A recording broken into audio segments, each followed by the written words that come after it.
हरि ओम। श्री गुरुभ्यो नमः। हरि ओम। ओम सदाशिवसमारम्भां शङ्कराचार्यमध्यमाम् अस्मदाचार्यपर्यन्तां वन्दे गुरुपरम्परां। श्रुतिस्मृतिपुराणानाम् आलयं करुणालयं नमामि भगवत्पादं शङ्करं लोकशङ्करं। शङ्करं शङ्कराचार्यं केशवं बादरायणं सूत्रभाष्यकृतौ वन्दे भगवन्तौ पुनः पुनः। ईश्वरो गुरुरात्मेति मूर्तिभेदविभागिने व्योमवद्व्याप्तदेहाय दक्षिणामूर्तये नमः। ॐ असतो मा सद्गमय तमसो मा ज्योतिर्गमय मृत्योर्मा अमृतङ्गमय। ॐ शान्ति शान्ति शान्तिः। वासुदेवेन्द्र योगीन्द्रं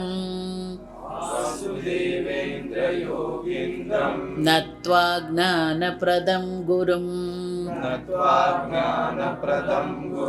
मुमुक्षूणां हितार्थाय तत्त्वबोधोऽभिधीयते। हमने देखा शमः दमः उपरमः तितिक्षा श्रद्धा। समाधानं किं समाधानं किं चित्त एकाग्रता। शंकराचार्य जी ने कहा बाह्य इंद्रिय, 5 बाह्य इंद्रिय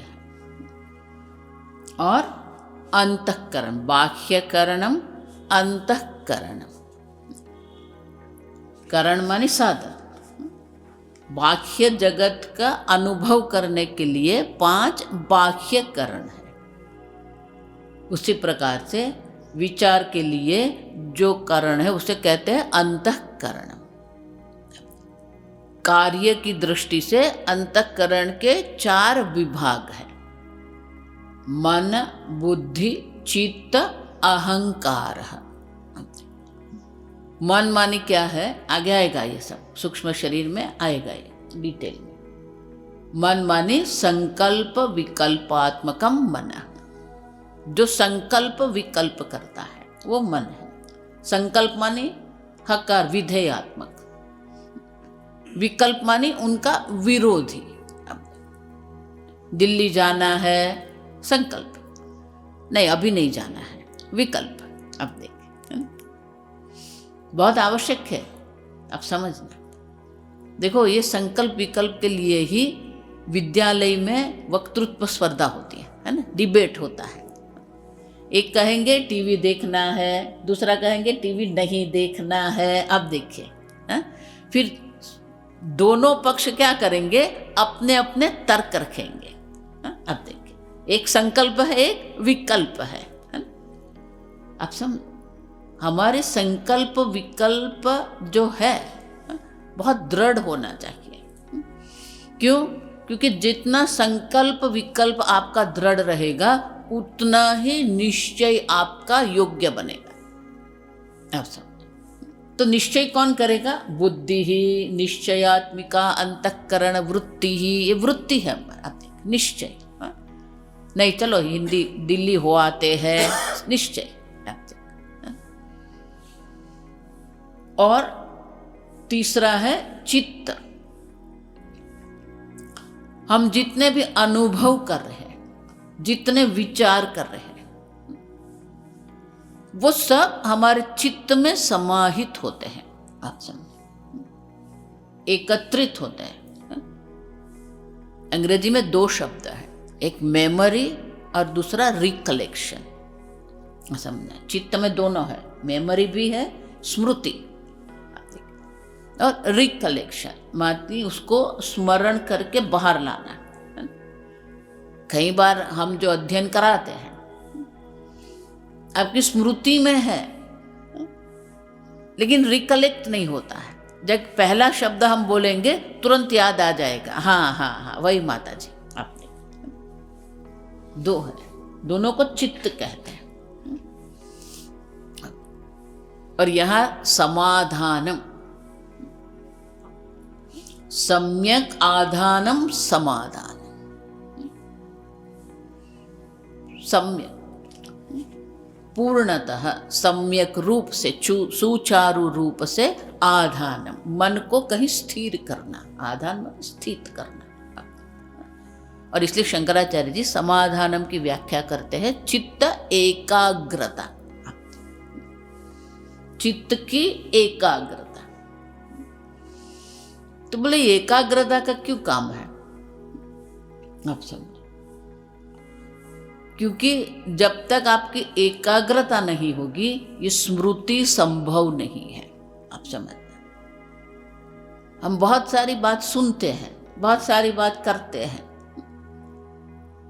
पूज्य स्वामी जी ये चित्त के लिए हमें सत्संग में एक बहुत सुंदर प्रयोग कराते थे। ऐसे ही सत्संग में बैठे हैं,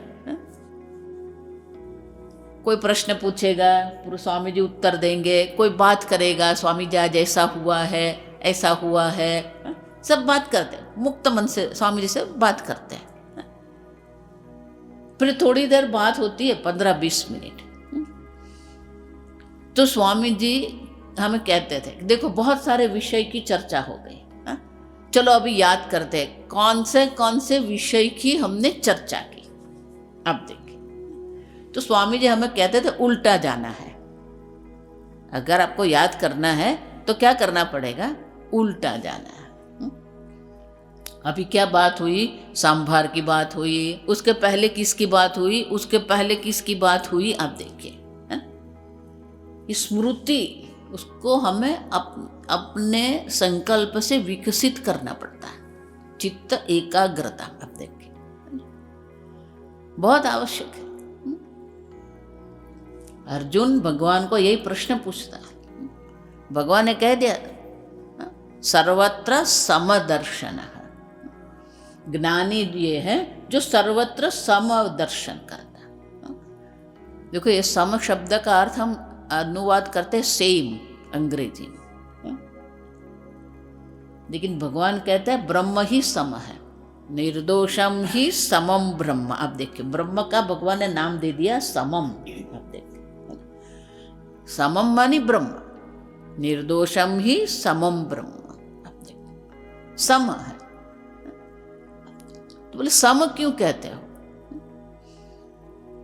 क्योंकि जड़ है या चेतन है, चर है या अचर है, सर्वत्र ब्रह्म कैसा है, सम।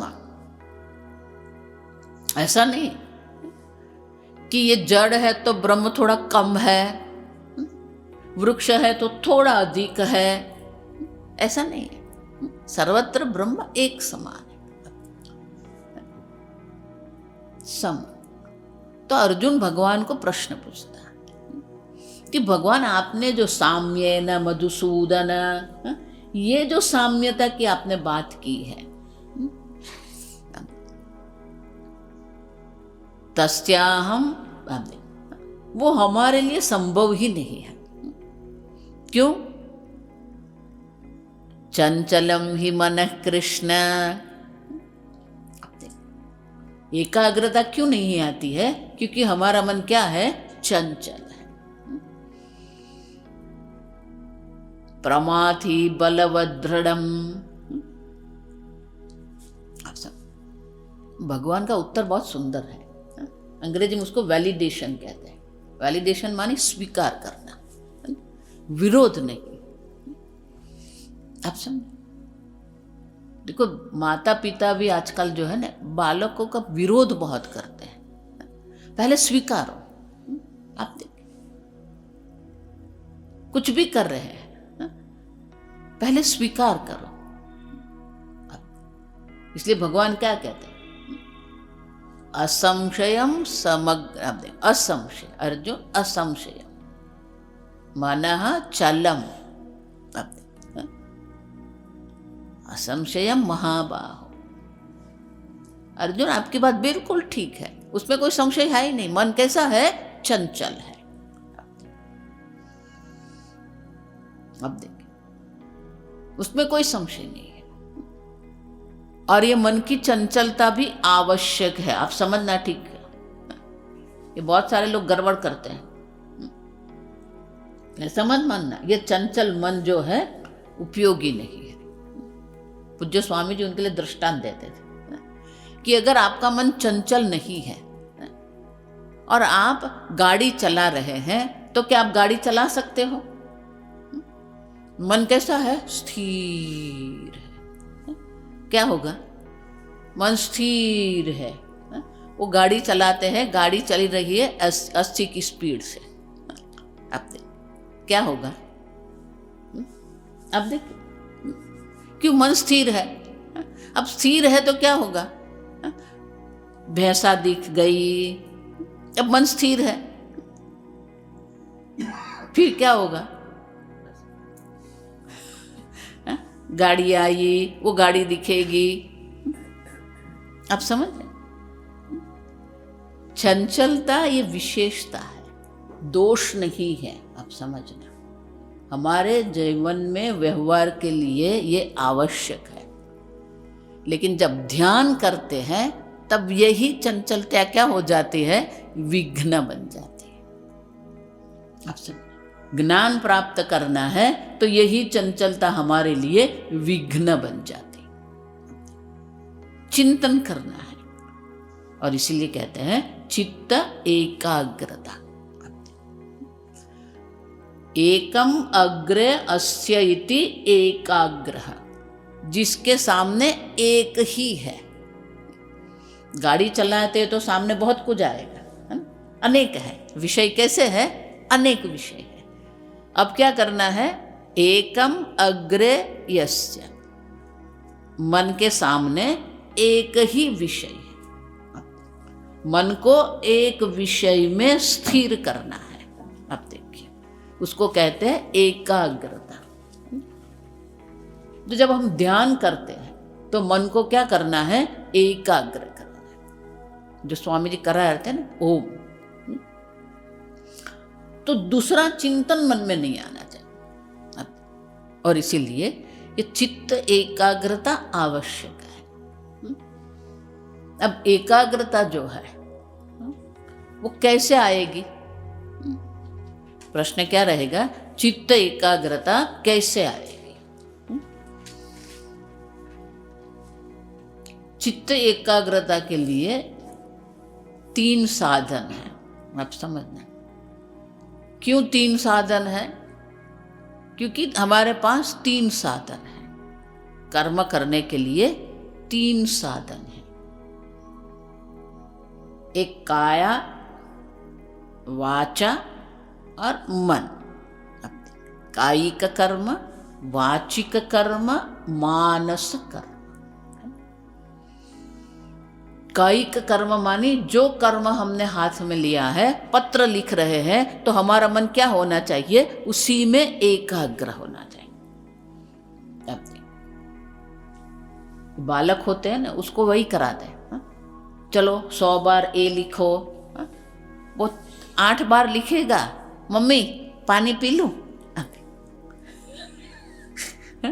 हम क्या कहेंगे? नहीं, पहले लिखो। अब एकाग्रता सिखा रहे। ए लिखना है, बी लिखना है, सी लिखना है। अब मन को क्या करते हैं? ए पर ही एकाग्र करना है। एकम अग्र। कविता सिखाते हैं, फिर क्या करते हैं? वाचिक। आप देखिए, कविता कंठस्थ करो, बोलो। आप समझ, ये सब जो है ना हमारी एकाग्रता के। फिर गुरुजी कुछ वर्णन करेंगे, फिर कहेंगे अभी लिखो, ऐसे लिखो। तो क्या होगा? आपकी स्मृति क्या है ना? याद रखना है क्या क्या कहा गया है ना? देखो इसलिए प्रवास ले जाते हैं, फिर आते हैं, फिर लिखवाते हैं प्रवास में क्या क्या हुआ आप लिखो। अब देखिए, इसलिए अर्जुन ने जब प्रश्न पूछा कि भगवान ये मन चंचल है, ये साम्य न मधुसू, ये साम्यता की आपने बात की, ये मन वहां एकाग्र नहीं हो रहा है। अब एकाग्रता के लिए 2 ही साधन है, अभ्यासेन तु कौन्तेय वैराग्येण च गृह्यते।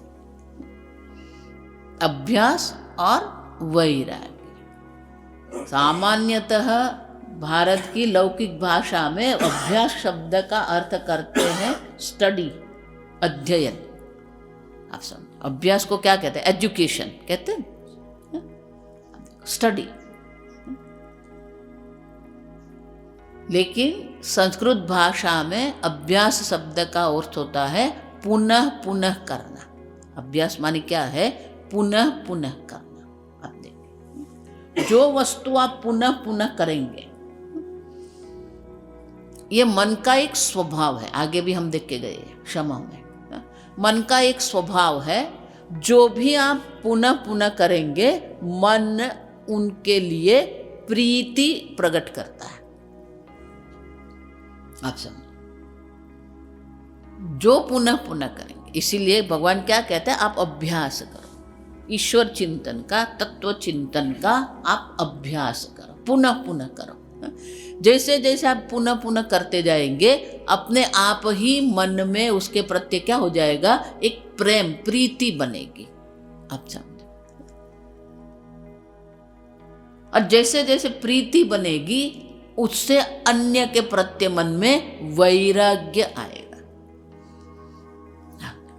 एकाग्रता के लिए पुनः पुनः करना, जितना पुनः पुनः करते रहेंगे मन उसमें आपको प्रीति अपने आप होता है। ये मन का स्वभाव है। और इसीलिए भगवान कहते हैं अभ्यास करिए, जितनी अभ्यास आपका बनता रहे। देखो ये मन जो है ना, एक बार जिसको जप करने की आदत बन जाती है ना, इसलिए कहते हैं एक स्थान पर, एक समय पर, एक आसन में आप करिए। रोज एक माला करिए, एक स्थान पर, एक समय, एक प्रकार। आप देखिए, एक माला करिए। थोड़े दिन के बाद समय होगा ना, उसके 2-5 मिनट पहले मन ही आपको याद कराएगा, चलो जप का ध्यान, समय हो गया। अब कहीं पर भी, आप बाजार में भी खड़े हैं, मन स्वयं आपको कहेगा, it is a time to get up, it is a time to do jap. आप समझो क्यों? अभ्यास। ये हमारे सब जो शिष्य है ना, 7 बजे को वो अभ्यास हो गया उन लोगों को कि 7 बजे मानी प्रवचन आएगा। फिर नहीं होता है तो बोले स्वामी जी खाली खाली लग रहा है। अच्छा, क्यों? रोज करते हैं, आदत बन जाती। ईश्वर चिंतन करना है, तत्व चिंतन करना है, तत्व बोध प्राप्त करना है, तो क्या करना पड़ेगा? अभ्यास करना पड़ेगा। और एक बार मन को वहां प्रीति हो गई, बाकी सबसे क्या हो जाएगा? वैराग्य हो जाएगा। देखो, वैराग्य करने की बात नहीं है, आप समझना। ये बहुत लोग गलत बोलते हैं। छोड़ दो, छोड़ना नहीं है, छूटना चाहिए। जब छोड़ते हैं ना, तो हृदय में दर्द होता है, लेकिन जब छूट जाता है ना, तो आनंद होता है। आप समझे? वैराग्य करने की बात नहीं, वैराग्य होने की बात है। जितनी वैराग्य में सहजता होगी ना, उतना आपका मन मुक्त होगा। और इसलिए भगवान कहते हैं, अर्जुन आपकी बात बिल्कुल ठीक है। अभ्यास है, देखो योग शास्त्र में भी वही है। समाधि के लिए क्या कहते हैं? योगः चित्तवृत्ति निरोधः, अभ्यास वैराग्याभ्याम तन निरोधः। वही करना है, अभ्यास और वैराग्य।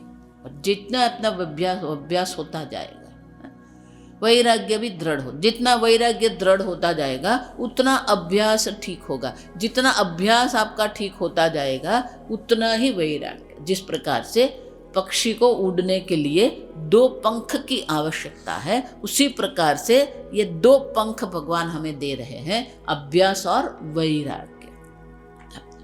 और इसीलिए जितने आपके अभ्यास और वैराग्य की वृद्धि होती जाएगी उतना ही आपका मन एकाग्र होता जाएगा किसी भी विषय में। आप समझना, किसी भी काम को सुचारू रूप से, सुयोग्य रूप से हमें करना है तो ये दोनों आवश्यक है, एकाग्रता आवश्यक है। और इसीलिए शंकराचार्य जी यहाँ समाधानम की व्याख्या क्या करते हैं? चित्त एकाग्र। अभी माता बोलेंगे। नारायण नारायण नारायण नारायण। समाधान में हम लोग पहुंचे। 6वीं संपत्ति है और उसमें चित्त को लिया गया, चित्त की एकाग्रता। एक शब्द आप लोगों ने और सुना होगा, तप, अर्थात तपस्या। तो तपस्या की अलग अलग परिभाषाएं। सामान्यतया लोग क्या कहते हैं, ये भोजन नहीं कर रहा, ये तपस्या कर रहा है, ये उपवास कर रहा है, ये तपस्या कर रहा है। सबका अलग अलग होता है। तो जो स्थूल देह के अभिमानी हैं वो स्थूल तपस्या करते हैं और उसी में खुश रहते हैं क्योंकि उनका अभिमान वही है, स्थूल में। और उससे आगे जो सूक्ष्म के अभिमानी, सूक्ष्म देह के, वो तपस्या करते हैं सूक्ष्म देह की। तो ये चित्त एकाग्रता ये क्या है? आगे कारण शरीर भी आप जानते हैं। तो हो सकता है कारण शरीर के जो, अर्थात उसको जो हैंडल करना चाहते हैं, उनकी तपस्या कुछ और होती होगी। लेकिन उस कारण शरीर को जानने के लिए भी, या कारण शरीर हमारे यहाँ अविद्या है, अज्ञान है, तो उसकी निवृत्ति के लिए भी चित्त की एकाग्रता। चित्त एकाग्र्यम तपः। शंकराचार्य भगवान ने तपस्या ये परिभाषा दी कि, और तपस्या को हम लोग भूल गए। समाधान सामान्यतया जो हमने लिया कि अभ्यास और वैराग्य, इससे चित्त हो गया शांत। पर शांत हमारे वेदांतों में शांत चित्त अथवा तो समाहित, वह एक साधन में है, साधन चतुष्टय में है। लेकिन भाष्यकार भगवान ने चित्त की एकाग्रता क्यों दे दी? निरुद्ध चित्त क्यों नहीं कहा? निरुद्ध चित्त इसलिए नहीं कहा क्योंकि जब चित्त को निरुद्ध कर देंगे तो आप उसका उपयोग नहीं कर पाएंगे। लेकिन यदि चित्त में क्या है, उसमें अनुसंधान होता, अनुसंधानात्मिका अंतःकरण वृत्ति चित्त, तो अनुसंधान है और इसमें पूर्व की सब स्मृतियां होती हैं। और हमारे महात्माओं को स्मृतियों से बड़ा परहेज है, वो स्मृतियां उन्हें पसंद नहीं है। सामान्यतया व्यवहार में आप स्मृतियां, कहानी लिखो, कविता लिखो, साहित्य लिखो, स्मृतियों में ही रहते, उन्हें पसंद नहीं। स्मृति रूपा परत्र पूर्व दृष्टाव भाषा अध्यासः, ये स्मृति रूप ही है। अब अष्टावक्र जी कहते हैं, आचक्षु शृणुवातात नाना शास्त्राणि अनेकशः तथापि न तव स्वास्थ्यम सर्व विस्मरणादृते। आपको निसंकल्प होना है, आपको सबका विस्मरण करना है। वशिष्ठ जी तो हमारे कहते हैं, हमारी परंपरा में है, वो कहते हैं कि मैं तो हाथ उठा के कहता हूँ कि निसंकल्प हो जाओ, स्मृतियों को छोड़ दो, पर कोई मेरी बात सुनता ही नहीं है। तो ये तपस्या है, वेदांतों में ये तपस्या है, चित्त की एकाग्रता, ये तपस्या है। हमें यहाँ पर वृत्ति का निरोध नहीं करना है, पर एकाग्र चित्त को अनुसंधान में लगाना है, और इसलिए चित्त की एकाग्रता ही तपस्या है। आज हम तपस्या भूल चुके हैं। आज ये तो स्थूल कुछ उसको तपस्या मान लेते हैं, अथवा तो जो दिखाई पड़ता है उसको तपस्या समझ लेते हैं। एकांत में बैठकर जो एकाग्र पहले हो चुका है, यहाँ समाधान में हो चुका है, उस एकाग्र चित्त से तत्व का अनुसंधान होगा। इसलिए वो एकाग्रता की आवश्यकता है। तो हमारे शांति चाहिए, किंतु उसके बाद क्या आखिरी में बता दिया, निरुद्ध चित्त नहीं चाहिए, एकाग्र चित्त चाहिए। और वेदांतों की जो एकाग्रता है, आज उसको समझना मुश्किल हो गया है। उसको सामान्यतया लोग उसको समझ नहीं पाते हैं, और क्योंकि उस भूमिका का अनुसंधान वहाँ है नहीं, इसलिए पहले के ऋषि मुनि का एकांत में जाते थे, मौन होते थे, अनुसंधान करते थे और उस सत्य को ढूंढ निकालते थे। सामान्यतः हम लोग ऐसे भी समझा देते हैं कि जब वो शांत बैठते हैं तो उनका संपर्क ऋषि मुनियों से हो जाता है। ऐसे भी बात कही जाती समझाने के लिए, क्योंकि जो अगम गति है उसको समझाएं कैसे। वो तो ऐसे कहते हैं कि एक पक्षी उड़ के गया और उसके जो चरणों के निशान बने, उस गति में चलना विहंगम गति है। तो ये विहंगम गति जो है, इसको कैसे समझाया जाएगा? ये तो हमारे शास्त्रों में तो है, लेकिन हमारे आचार्य का सामर्थ्य है कि उन्होंने हम लोगों के लिए सरल किया और इतनी सरलता से बता दिया। तो कहा चित्त की एकाग्रता जो है वह समाधान है। तो यहाँ वो वाली समाधि नहीं है, योग वाली समाधि नहीं है। योग वाली समाधि होती तो क्या कहते, तब वहां पर क्या कहते, निरुद्ध चित्त चाहिए। पर हमें तो इस चित्त का उपयोग करना है, और इस चित्त का उपयोग करके इसको हम नष्ट नहीं करते, नष्ट नहीं किया जाता चित्त को, पर इस चित्त को बाधित करते हैं। तत्व ज्ञान से अंतःकरण बाधित होता है, अर्थात प्रतीत होता रहता है, दिखता रहता है, पर उसकी सत्ता नहीं रह जाती, वहां अभिमान नहीं रहता, वहां वासना नहीं रहती। प्रातीतिक कभी आपको उसमें राग द्वेष भी दिख सकते हैं जीवन मुक्त में, किंतु उन राग द्वेष के साथ वो प्रातीतिक होते हैं, आभासिक होते हैं, उनके साथ वासना नहीं जुड़ी होती है। अब सामान्यतः हम लोग तो क्या करते हैं कि जिससे राग हुआ तो क्यों राग हुआ, उसका हम कहाँ कैसे उपयोग कर सकते हैं, इसमें हमारा दिमाग लगा रहता है, इसलिए उससे राग है। बड़े लक्ष्य को लेकर है, ठीक है, लेकिन प्राय दैनिक जीवन में, मतलब व्यक्तिगत जीवन में, व्यष्टि के जीवन में भी हम इस प्रकार से राग करते हैं। और द्वेष कैसे करते हैं? कहा कि वो तो हमारे कुछ काम ही नहीं आया, तो हमारे काम नहीं आया इसलिए वो व्यर्थ है, वो बेकार है। लेकिन ईश्वर की सृष्टि में तो सबका सदुपयोग है। पता नहीं उनकी कैसी दृष्टि है, भगवान की, ईश्वर की कैसी दृष्टि है कि वो सबको फिट बिठाए हैं और सबसे प्रेम करते हैं।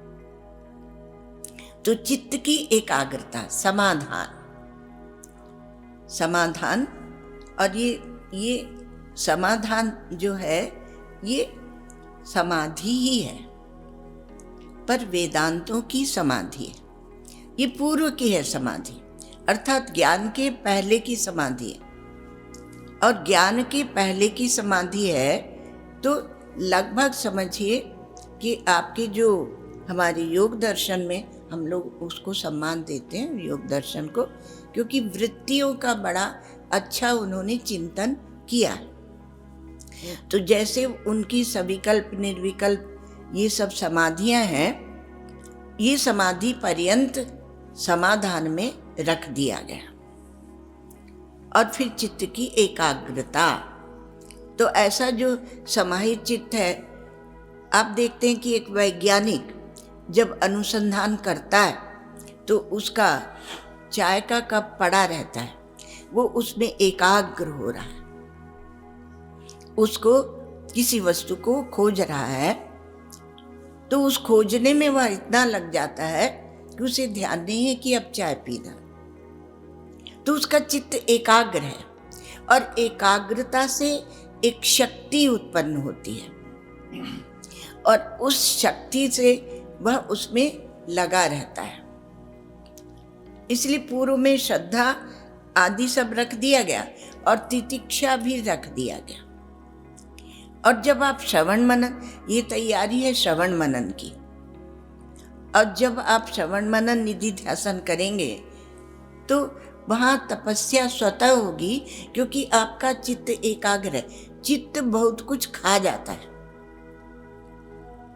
मतलब चित्त यदि एकाग्र नहीं है तो उसमें उसकी बहुत बड़ी शक्ति क्षीण हो जाती है, इधर जाएगी इधर जाएगी इधर जाएगी, और वह शक्ति उसकी क्षीण हो जाती है। और एकाग्र करेंगे तो वह शक्ति समाहित है, और उस समाहित शक्ति को हम जहाँ लगाना चाहें, एकाग्रता अर्थात एक अपने लक्ष्य की ओर लगा देना, उसमें हम उसका उपयोग कर लेते हैं। तो ये समाधान है चित्त की एकाग्रता। और ये चित्त की एकाग्रता या जीवन में यही तपस्या है। जो आप अपने चित्त को बचा लें और इसको एकाग्र करके और परमात्मा के अनुसंधान में लगा लें, यही पुरुषार्थ है आपका, और यह तपस्या है। और इसके लिए तैयार हो कि यदि आप वेदांत का श्रवण करते हैं तो इसमें ही पहले वैराग्य आ चुका है। ये वैराग्य का ही परिपाक है समाधान। ये जितने भी शम दम उपरति, श्रद्धा समाधान, तितिक्षा श्रद्धा समाधान, ये सब क्या है? ये वैराग्य के परिपाक है। साधना का जो क्रम है वेदांतों में, एक तो आपको बताया था कि जहाँ जहाँ निवृत्ति होती है वहाँ वहाँ वेदांत उसको साधना के रूप में स्वीकार करता है। तो विक्षेप की निवृत्ति है, एक निवृत्ति शब्द, एक निष्कामता शब्द, एक शांति शब्द, ये सब ये षट संपत्ति में आ जाते हैं। सबको एक साथ ले लीजिए। तो निवर्त्य निवर्तक भाव है कि हम इसको निवृत्त करें। तो निवर्त्य निवर्तक भाव यदि है तो वहां पर वह साधना है। वेदांतों की साधना ही ऐसी है कि उसमें निवर्त्य निवर्तक भाव है, और निवर्त्य निवर्तक भाव नहीं है तो आप सिद्ध हैं, आप सिद्ध स्थिति में पहुंच गए। तो तब समाधान क्या हो जाएगा? आपने श्रवण मनन निधि ध्यान कर लिया है, तब आपका ये जो समाधान है यह क्या हो जाएगा? पहले तो आपके साधन के रूप में, और तब यह ज्ञान समाधि, इसको बोलते हैं ज्ञान समाधि। समाधि दो प्रकार की होती है, एक ध्यान समाधि और एक ज्ञान समाधि। तो ज्ञान समाधि जो है यह सहज होती है, तो साधो सहज समाधि भरी। तो शम में आपने काम क्रोध आदि की निवृत्ति की, दम में आपने इंद्रियों के विक्षेप की निवृत्ति की नहीं, क्योंकि वैराग्य है तो सहज होना चाहिए। और उपरति में कर्म विक्षेप की निवृत्ति है। और श्रद्धा में हम लोगों ने श्रद्धा देखा, पर किस विक्षेप की निवृत्ति है श्रद्धा में? जो बुद्धि का अभिमान रहता है ना, वो बुद्धि का अभिमान, यदि आपका चित्त कोमल नहीं है तो आपके पास जो भी ज्ञान आएगा वो उचक जाएगा, क्योंकि कठोर चित्त है। तो ज्ञान आया और आपने उसको अभिमान पूर्वक स्वीकार किया,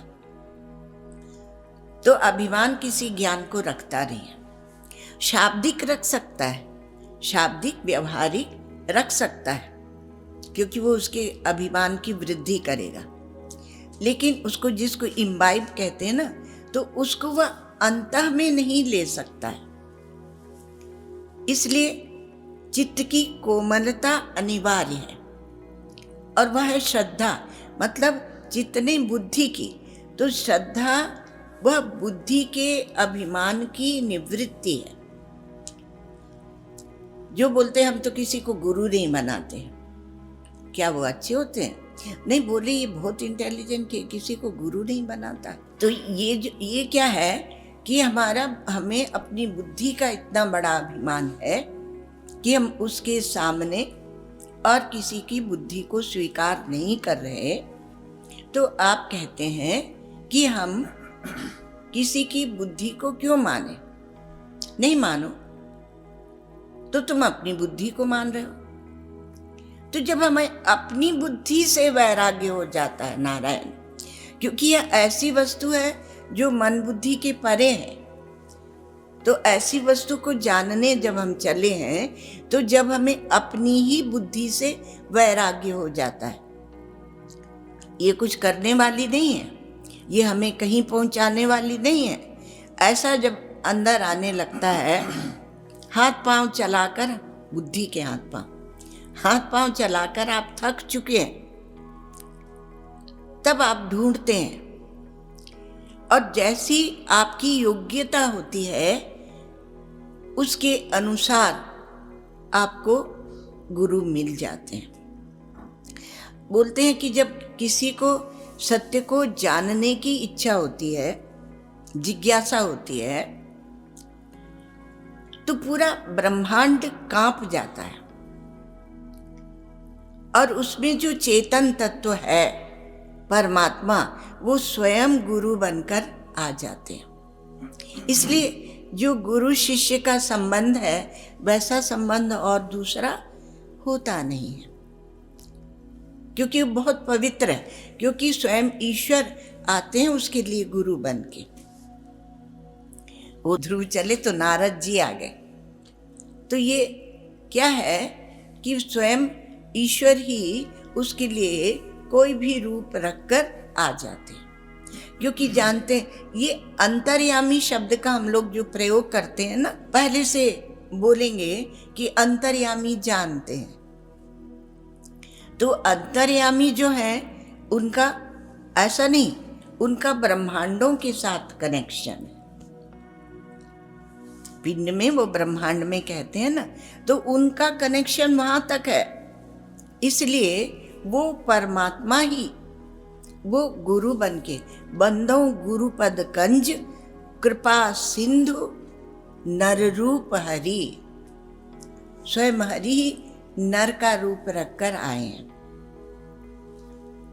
तो क्या करेंगे? कुछ सिद्धि चमत्कार करेंगे? तो कहा नहीं, महामोह तम पुंज जासु वचन रविकर निकर, उस सूर्य की किरणों के समान प्रकाश देंगे, और उस प्रकाश से ये तम, जो ये अविद्या का अंधकार फैला हुआ है, जिस अंधकार में हम भटक रहे हैं, उसी से जीवन चला रहे हैं, वो हट जाएगा।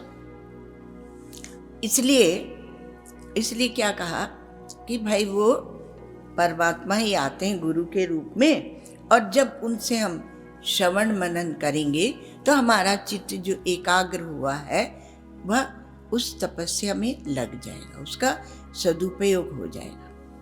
तो अंतिम जो संपत्ति है यह समाधान है। समाधान अर्थात समाधि है।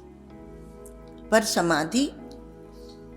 समाधि नहीं कहा शंकराचार्य भगवान ने, अर्थात वृत्ति निरोध नहीं कहा, एकाग्रता कहा।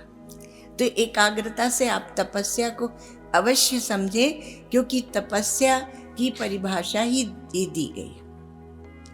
और आज के युग में किसी चीज की हानि हुई है, किसी वस्तु की, तो वह तपस्या की हानि हुई है। तपस्या की एक बार अंतिम 4 वर्ष में हमारे गुरुदेव केवल प्रश्नोत्तर लेते थे। तो एक बार हमने तपस्या के ऊपर बना के, क्योंकि बचपन से वो ध्रुव की कथा जो भी तपस्याएं थी वो पसंद थी, तो वो प्रश्न पूछा। तो श्री महाराज जी ने कहा कि देखो, अब जो तपस्या ये शब्द है, इससे हमें बहुत पीड़ा होती है, क्योंकि अब तपस्या रह नहीं गई। वेदांत का भी हम कि कहीं और विनियोग कर देते हैं। तो जो सत्संग सुनते हैं तो कहते थे कि कुएं में भांग पड़ गई है, तो कुएं में भांग पड़ गई तो अब कोई तपस्या करना ही नहीं चाहता। और श्री उड़िया बाबा जी महाराज कहते हैं कि सबसे बड़ी हानि हुई है तो तपस्या की। आप क्या समझते हैं? आपको बिल्कुल वहां तक की बात सुना के यहाँ की बात सुनाते हैं। कैसे हमारे यहाँ उस तत्व को धर्म के साथ जोड़ा गया। तो आप क्या समझते हैं कि ये छुआछूत, इसका आधार क्या घृणा है? क्या जो इतना बड़ा दर्शन जहां पर है, तो इसका क्या आधार, क्या भेद विभेद करना यह घृणा है? नहीं, ये तपस्या है। जो किसी का छुआ, इसका छुआ नहीं खाएंगे, तो वह क्या कर रहा है? वह अपने संस्कारों की रक्षा कर रहा है, और अपने संस्कारों की रक्षा के लिए वह कष्ट उठा रहा। जो चाहे जहाँ खा लो, होटल में खा लो, उसका छुआ खा लो, खा लो, है ना, चाहे जो बोल दो, चाहे जहाँ बैठ जाओ, चाहे जो कर लो, इसमें क्या है? ये सब जो है उसमें क्या तपस्या है? तो वो छुआछूत नाम दे दिया गया, लेकिन वह क्या था? वह तपस्या थी। जिनके संस्कारों को परिष्कृत किया गया, तो वो क्या करते थे? बोलते थे हम सबका छुआ नहीं खाते हैं। तो ऐसा थोड़ी कि उनको कोई घमंड है, वो उनकी तपस्या है, क्योंकि वो अपने संस्कारों की रक्षा करना चाहते हैं। पूर्व में क्या था? कहा समुद्र लांघकर मत जाना, शास्त्रों में कहा। भगवान शंकराचार्य बोलते हैं बृहदारण्यक भाष्य में कि जो समुद्र लांघकर उधर जाते हैं तो वहाँ आसुर लोग रहते हैं, आसुरी संपत्ति वाले लोग रहते हैं। एक माता हमारी शिष्या है, तो वो बोली कि हमारे बेटे चले गए अमेरिका, वहीं रहने लगे। तो उस पीढ़ी ने तो यहाँ से विवाह किया और कुछ संस्कारों की रक्षा हुई, पर उनकी जो संतान हुई वो वहीं विवाह करेंगे। तो उसने कहा कि माँ, हमें दिख रहा है, हम समझ गए हैं कि धीरे धीरे वो लोग उसी सभ्यता के, उसी प्रकार के आगे की दो तीन पीढ़ी में वो वही हो जाएंगे, कुछ बचेगा नहीं। इसलिए किसी को कुछ कहने से अच्छा कहा कि भाई देश लौट आओ, नहीं लौटे, वहाँ का चस्का लग जाता है। वहाँ पैसे ही कमाते हैं और कुछ नहीं कमाते। तो हमने सोचा अपने मन को परमात्मा के भजन में लगा लो। तो क्या है कि 2-3 पीढ़ी में कहा उनका सब कुछ बदल जाएगा। वो माता कह रही, वो बहुत कुछ क्या बोलते, बहुत बड़ा विवेक की नहीं है उसका, पर उसको समझ में आ गया, क्योंकि संस्कार है इस देश के, इस जड़ मूल के संस्कार हैं। तो उससे रक्षा करने के लिए, और असुर किसको बोला? असुषु इंद्रियेषु रमन्ते इति असुरा, जो इंद्रियों में रमण करते हैं वो असुर है। तो ऐसी स्थिति है। तो जो संस्कारों की रक्षा कर रहे हैं उनको आप क्या बोल देते हैं? ये पुराने जमाने के हैं, हमारी दादी पुराने जमाने की थी, हमारे ये पुराने जमाने नहीं, वो ज़्यादा समझदार थे, क्योंकि अपने संस्कारों की रक्षा करने की विधि को जानते थे। ओम शांति शांति शांति। ओम शन्नो मित्रशं वरुणः शन्नो भवत्वर्यमा शन्नो इंद्रो बृहस्पतिः शन्नो विष्णुरुक्रमः नमो ब्रह्मणे नमस्ते वायो त्वमेव प्रत्यक्षं ब्रह्मासि त्वमेव प्रत्यक्षं ब्रह्म वदिष्यामि ऋतं वदिष्यामि सत्यं वदिष्यामि तन्मामवतु तद्वक्तारमवतु अवतु माम् अवतु वक्तारम्। ओम शांति शांति शांति। ओम पूर्णमदः पूर्णमिदं पूर्णात् पूर्णमुदच्यते पूर्णस्य पूर्णमादाय पूर्णमेवावशिष्यते। ओम शांति शांति शांति।